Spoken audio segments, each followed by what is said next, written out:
Dominando a Física.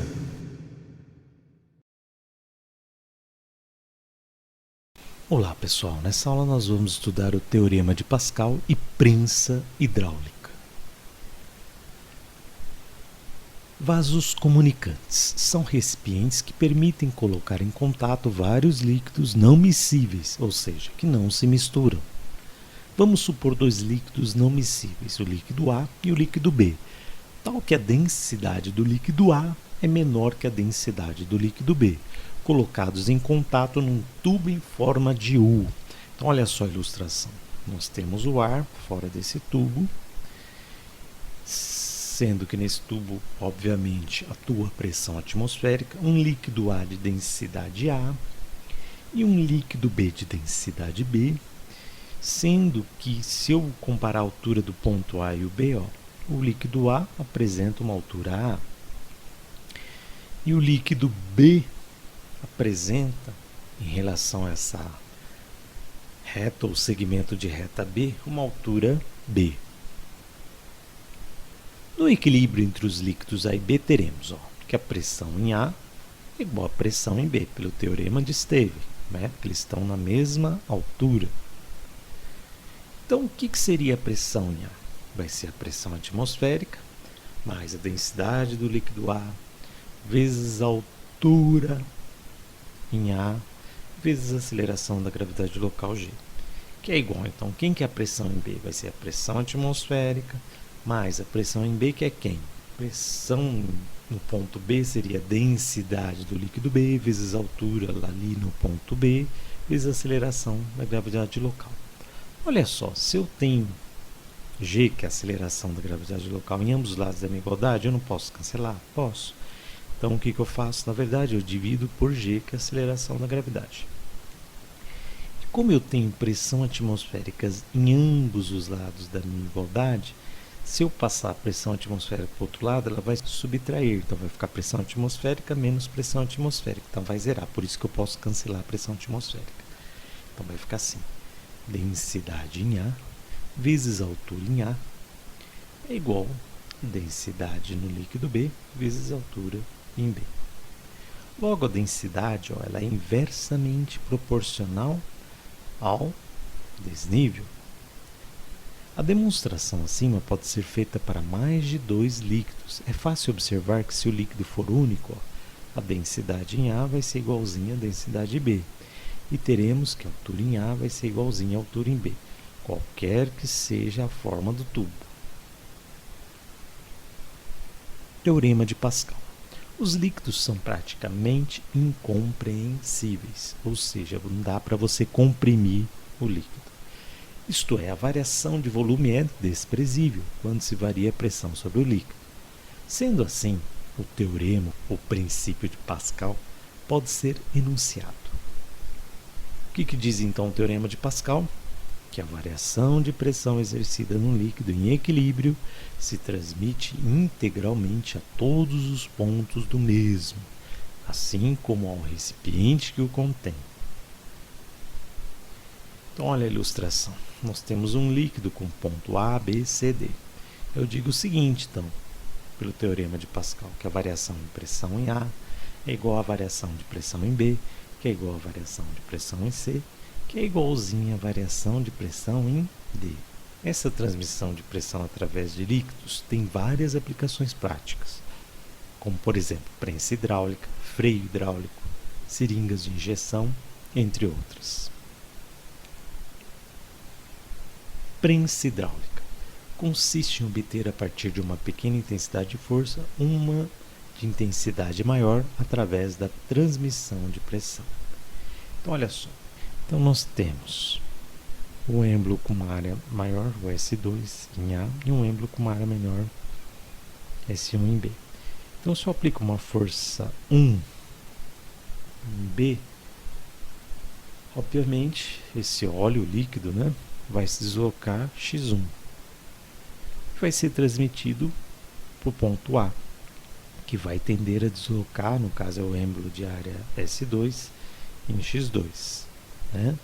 E eu também posso aplicar uma força F2 no êmbolo 2, que irá fazer o processo contrário, né? Irá deslocar o êmbolo de área S1.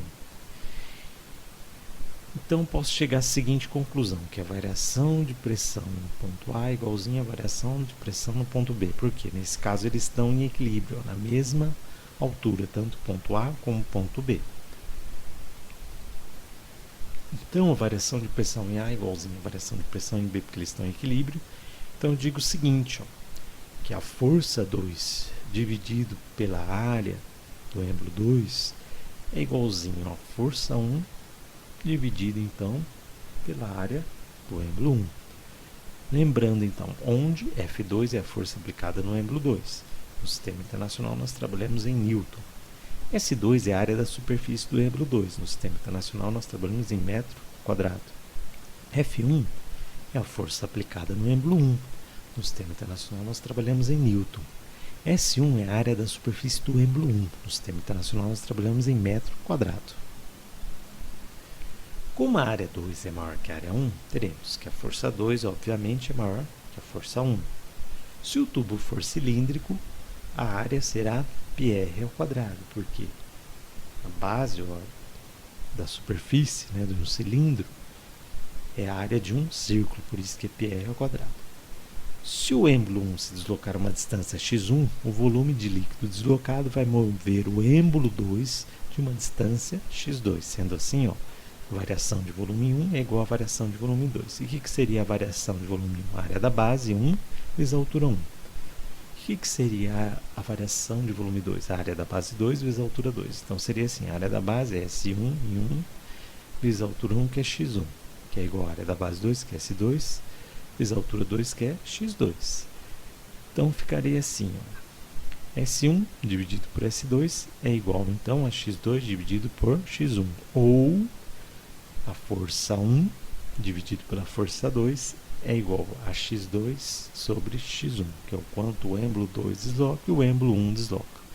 Então, essa seria a relação entre as forças, que é inversamente a relação dos deslocamentos.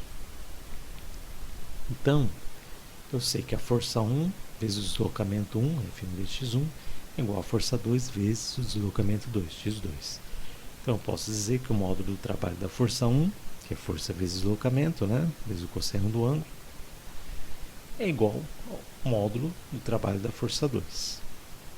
Portanto, embora ocorra um aumento ou diminuição da intensidade da força, a prensa hidráulica deve obedecer o princípio da conservação de energia. Então vamos lá para os exercícios, pessoal. Olha o que fala o exercício número 1. Esse exercício caiu na Universidade Federal de Pernambuco, UFPE. Diz assim: uma força vertical de intensidade F, atuando sobre o êmbolo menor de uma prensa hidráulica, mantém elevado um peso P igual a 400 newtons, como mostra a figura.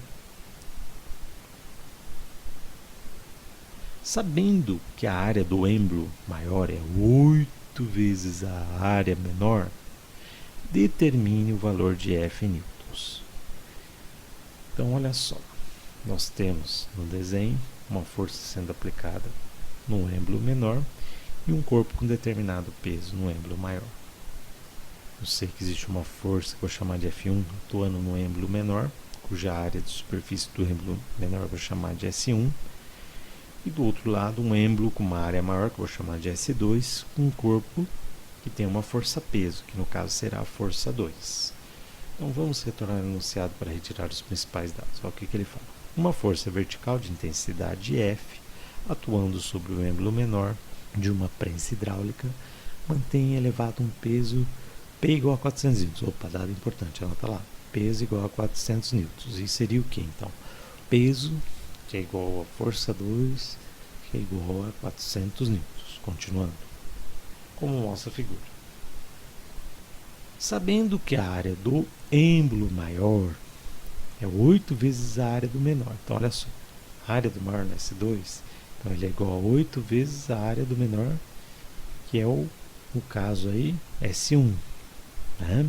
Continuando, determine o valor de F, ou seja, ele quer saber o valor da força F, que na verdade é a força 1, certo?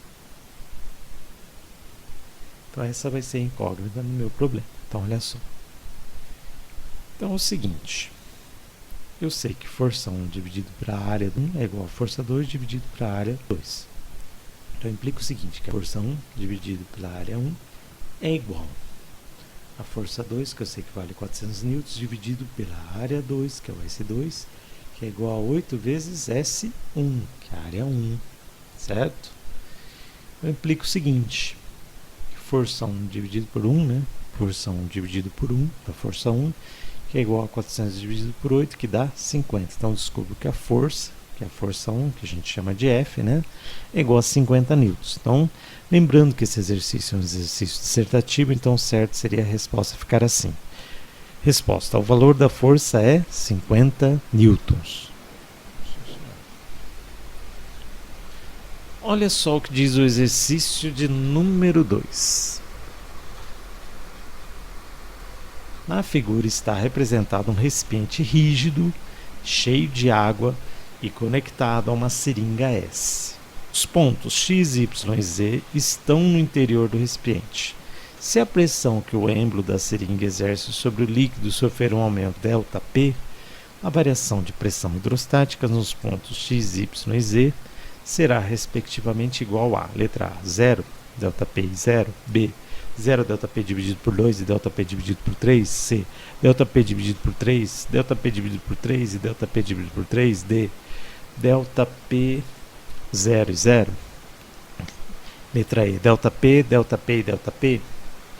Então vamos olhar para a ilustração. Nós temos uma seringa S com líquido dentro e os pontos X, Y, Z. Então vamos lá. Vamos retornar no enunciado para entender melhor o que o exercício está me pedindo. Na figura está representado um recipiente rígido, cheio de água e conectado a uma seringa S. Perfeito. Os pontos X, Y, Z estão no interior do recipiente, realmente. Se a pressão que o êmbolo da seringa exerce sobre o líquido sofrer um aumento ΔP, então vai variar a pressão.